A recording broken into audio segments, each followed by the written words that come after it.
믿음의 영적 논리. 마태복음 6장 33절.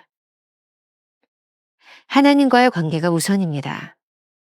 챔버스는 산상수훈의 일부인 본문 말씀을 우리가 들을 수 있는 가장 혁명적인 말씀이라고 말합니다. 혁명적이라는 뜻은 기존의 가치를 뒤집어 놓는다는 의미입니다. 우리의 가장 큰 관심은 어떻게 사느냐였습니다. 이런 관심이 삶의 중심이 될 때 우리는 염려와 근심에서 벗어날 수 없습니다.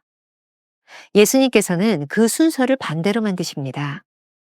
먼저 하나님과의 관계를 바르게 하고 그 관계를 유지하는 것을 당신 삶의 최대 관심사로 삼으라는 것입니다. 즉, 삶의 수단을 의지하지 말라는 것입니다. 예수님은 아무것도 생각하지 않는 자가 복이 있다고 말씀하시는 것이 아닙니다. 그러한 사람은 어리석은 자입니다. 예수님께서는 제자들에게 하나님과의 관계가 그들의 삶에서 가장 주된 관심사가 되어야 한다고 가르치십니다. 우리가 하나님과의 관계를 최대 관심사로 삼으면 하나님께서 관심을 가지시고 우리 삶을 돌보실 것입니다. 책임감 있는 삶. 내일 일을 염려하지 않는다는 말을 잘못 이해하면 삶의 무관심과 부주의를 정당화할 수 있는 위험이 있습니다. 부주의를 합리화할 수 없습니다.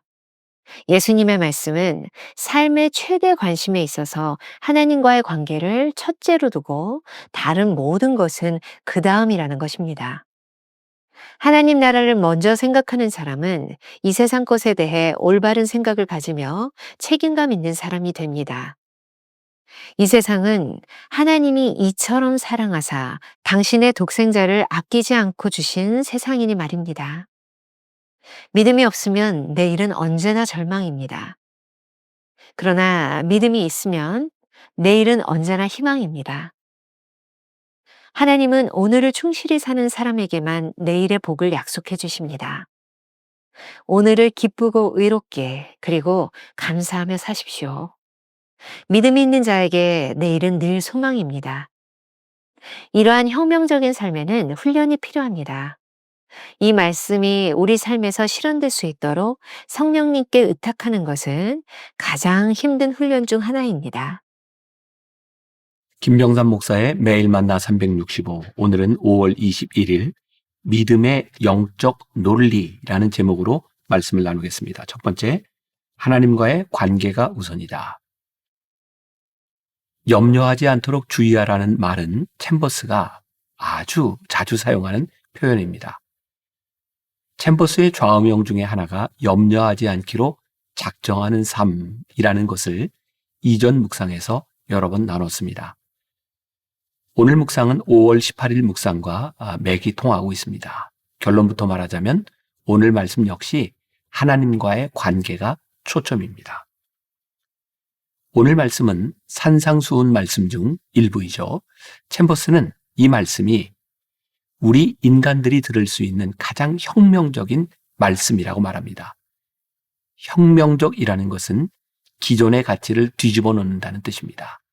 일례로 먼저 그의 나라와 의를 구하라 하는 말씀이 그렇습니다. 우리들은 늘 우리의 필요한 것이 무엇인지를 먼저 생각하니 말입니다. 이 부분은 신앙인들도 예외가 아닙니다. 우리의 가장 큰 관심은 어떻게 사느냐는 것이죠. 이러한 관심이 삶의 중심이 될 때 우리는 염려와 근심에서 벗어날 수 없습니다. 그렇다면 새로운 삶의 비결은 무엇일까요? 챔버스의 말입니다. 예수님께서는 그 순서를 반대로 만드십니다. 먼저 하나님과의 관계를 바르게 하고 그 관계를 유지하는 것을 당신 삶의 최대 관심사로 삼으라는 것입니다. 이 말씀은 삶의 수단을 의지하지 말라는 것입니다. 신앙의 기본은 하나님과의 관계를 생각하는 것입니다. 토마스 아켄피스는 그리스도를 본받아라는 책에서 이 관계를 이렇게 표현하고 있습니다. 사나 죽으나 예수님을 단단히 붙들고 신실하신 그분께 자신을 의탁하십시오. 모두가 실망시킬 때 그분만이 그대를 도우실 수 있습니다. 그대가 사랑하는 분은 그 어떤 경쟁자도 허락지 않으십니다. 그분은 홀로 그대의 마음을 소유하고 왕으로서 좌정하기를 원하십니다. 그대가 모든 피조물로부터 완전히 자유로울 수 있다면 예수님이 기꺼이 그대와 함께 거하고자 하실 것입니다. 예수님 외의 사람에게 의탁한다면 의탁한 것이 무엇이든 모두 잃어버린 것이나 마찬가지입니다. 바람에 흔들리는 갈대를 신뢰하지 말고 의지하지도 마십시오. 모든 육체는 풀이요, 모든 육체의 영광은 들의 꽃처럼 시들기 때문입니다. 이 말을 우리가 오해하지 않도록 해야 합니다. 오직 주님만을 생각하고 하나님과의 관계를 생각하라는 말이 우리의 의무를 게을리해도 된다는 뜻이 아닙니다. 챔버스의 말입니다. 예수님은 아무것도 생각하지 않는 자가 복이 있다고 말씀하시는 것이 아닙니다. 그러한 사람은 어리석은 자입니다. 예수님께서는 제자들에게 하나님과의 관계가 그들의 삶에서 가장 주된 관심사가 되어야 한다고 가르치십니다. 우리가 하나님과의 관계를 최대 관심사로 삼으면 하나님께서 관심을 가지시고 우리 삶을 돌보실 것입니다. 기억해야 될 한 줄 노트. 우리 삶에서 하나님과의 관계를 늘 우선으로 삼아야 합니다.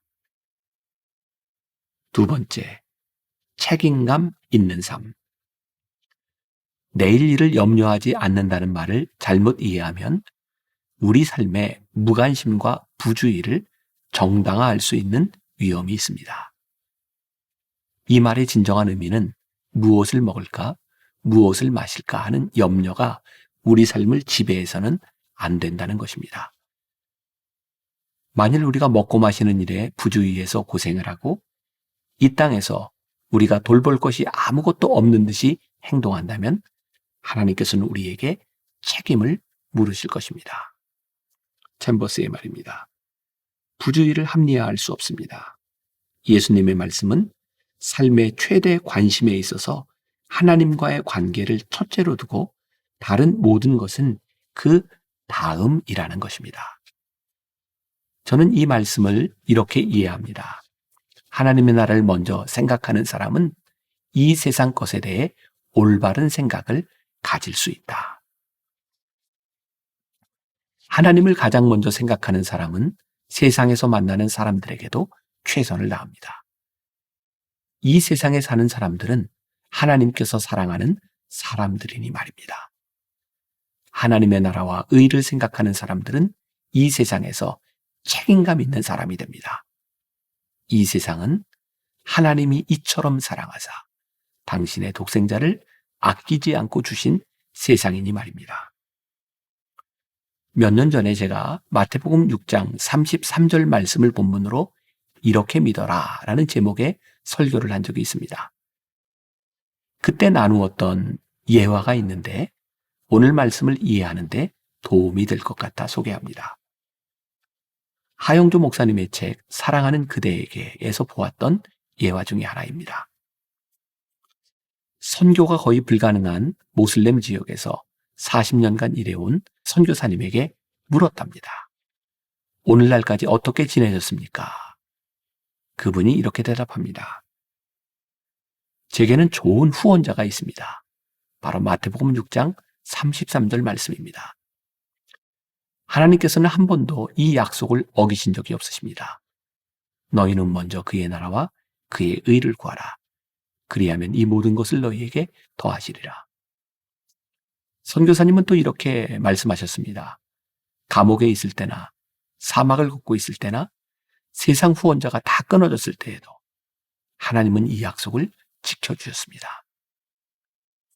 수많은 사람이 내일 일 때문에 근심 걱정에 사로잡혀 있습니다. 당신의 내일은 암흑이 가득 찬 사망의 음침한 골짜기입니까? 오색 찬란한 무지개가 보장된 희망의 초장입니까? 그리스도인에게 내일은 어떤 의미가 있습니까? 믿음이 없으면 내일은 언제나 절망입니다. 그러나 믿음이 있으면 내일은 언제나 희망입니다. 하나님은 오늘을 충실하게 사는 사람에게만 내일의 복을 약속해 주십니다. 반면 내일의 염려 때문에 오늘을 슬프고 게으르게 살면 내일의 복을 누릴 수 없습니다. 오늘을 기쁘고 의롭게 그리고 감사하며 사십시오. 하나님이 내일을 축복의 장으로 만드실 것입니다. 당시 이 예화를 들며 제가 이렇게 설교를 덧붙여서 이야기했습니다. 하나님의 의와 하나님의 나라는 믿음과 관계에 있다는 말씀을 드렸습니다. 믿음이 있는 자에게 내일은 늘 소망입니다. 그런데 주님께서 주신 이 말씀대로 살아내는 것이 쉽지 않습니다. 챔버스는 이러한 혁명적인 삶에는 훈련이 필요하다고 말합니다. 이 말씀이 우리 삶에서 실현될 수 있도록 성령님께 의탁하는 것은 가장 힘든 훈련 중에 하나입니다. 우리가 기억해야 될 한 줄 노트. 염려를 주님께 맡긴다는 말을 부주의하고 무책임한 삶의 태도를 가져도 상관없다는 뜻으로 이해해서는 안 됩니다. 오늘 하루 우리가 품고 살아가야 될 질문입니다. 오늘 당신이 하나님의 나라와 의를 위해 사는 것은 구체적으로 어떤 모습인가요? 기도하겠습니다. 주님은 우리들에게 계속해서 말씀하십니다. 염려하지 말아라. 하나님께 맡겨라. 이 모든 것은 우리들이 해야 될 아무런 의무가 없다는 것을 의미하는 것이 아닙니다. 우리가 걱정하는 것보다 먼저 하나님께 구하고 하나님을 의지하라는 말씀입니다. 혹시 우리가 하나님의 나라와 의보다는 우리의 의를 위하여 사는 사람은 되지 않았는지 오늘 하루 우리의 삶에서 우리를 돌아보게 하여 주옵시고 하나님의 나라와 의를 위하여 살 때에 이 모든 것을 우리들에게 더하시는 놀라운 하나님의 은혜를 경험하고 간증할 수 있는 귀한 성도들이 되게 하여 주옵소서. 예수님의 이름으로 기도했습니다. 아멘. 우리 삶에서 하나님과의 관계를 늘 우선으로 삼아야 합니다. 염려를 주님께 맡긴다는 말을 부주의하고 무책임한 삶의 태도를 가져도 상관없다는 뜻으로 이해해서는 안 됩니다. 오늘 당신이 하나님 나라와 의를 위해 사는 것은 구체적으로 어떤 모습입니까?